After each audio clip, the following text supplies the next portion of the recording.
بسم اللہ الرحمن الرحیم۔ آج ہم چیزوں کو گروی رکھنے کے احکام کے بارے میں بیان کریں گے۔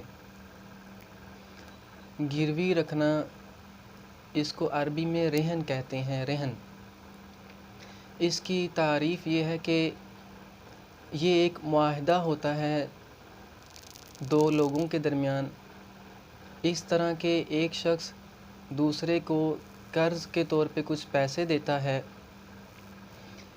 مثلاً 2 لاکھ روپے یا 5 لاکھ روپے، اور دوسرا شخص اس کے پاس کوئی چیز رکھواتا ہے امانت کے طور پہ، گروی کے طور پہ، اس لیے کہ یہ جو معاہدہ طے پایا ہے یہ 1 سال کا معاہدہ ہے کہ یہ میں آپ کو قرض جو دیا ہے یہ 1 سال کے لیے دے رہا ہوں۔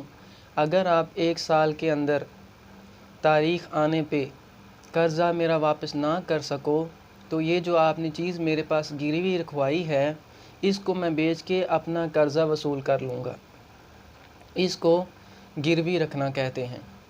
اب گروی رکھنے میں چاہے آپ گھر گروی رکھ دیں یا سونا گروی رکھ دیں یا کوئی جانور گروی رکھ دیں، اس طرح کی چیزیں آپ گروی رکھ سکتے ہیں۔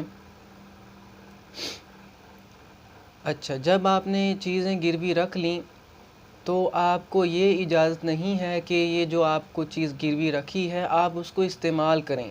یہ آپ کے پاس امانت ہے اس شخص کی جس کو آپ نے قرضہ دیا ہے۔ یہ اس لیے وضاحت کر رہا ہوں چونکہ پاکستان میں گروی رکھنے کے بارے میں غلط چیزیں مشہور ہیں کہ آپ اس کو قرضہ دے دیتے ہیں 5 لاکھ یا 10 لاکھ، وہ آپ کو اس کے عوض میں کوئی چیز آپ کے پاس امانت کے طور پہ رکھ دیتا ہے اور آپ اسے استعمال کرتے ہیں۔ اگر وہ گھر گروی آپ کو دیتا ہے تو آپ گھر مفت میں گھر سے استفادہ کرتے ہیں، اسے کرایہ ہی نہیں دیتے یا آگے کسی اور کو کرائے پہ دے دیتے ہیں۔ اسی طرح اگر وہ بھینس یا بکری آپ کے پاس گروی کے طور پہ رکھواتا ہے تو آپ بھینس کا دودھ فری میں استعمال کرتے ہیں، بکری کا دودھ فری میں استعمال کرتے ہیں، تو اس کو گروی نہیں کہتے۔ یہ سود کے زمرے میں آتا ہے کہ آپ نے اسے 10 لاکھ روپے قرضہ دیا ہے اور اس کی چیز سے جو اضافی فائدہ اٹھا رہے ہیں یہ تو سود بن جاتا ہے۔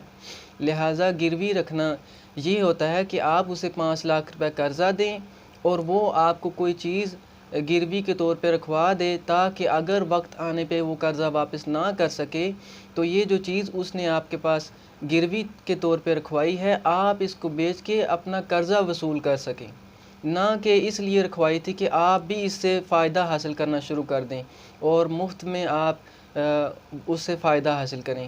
یہ چیز ٹھیک نہیں ہے، یہ سود کے زمرے میں آئے گی۔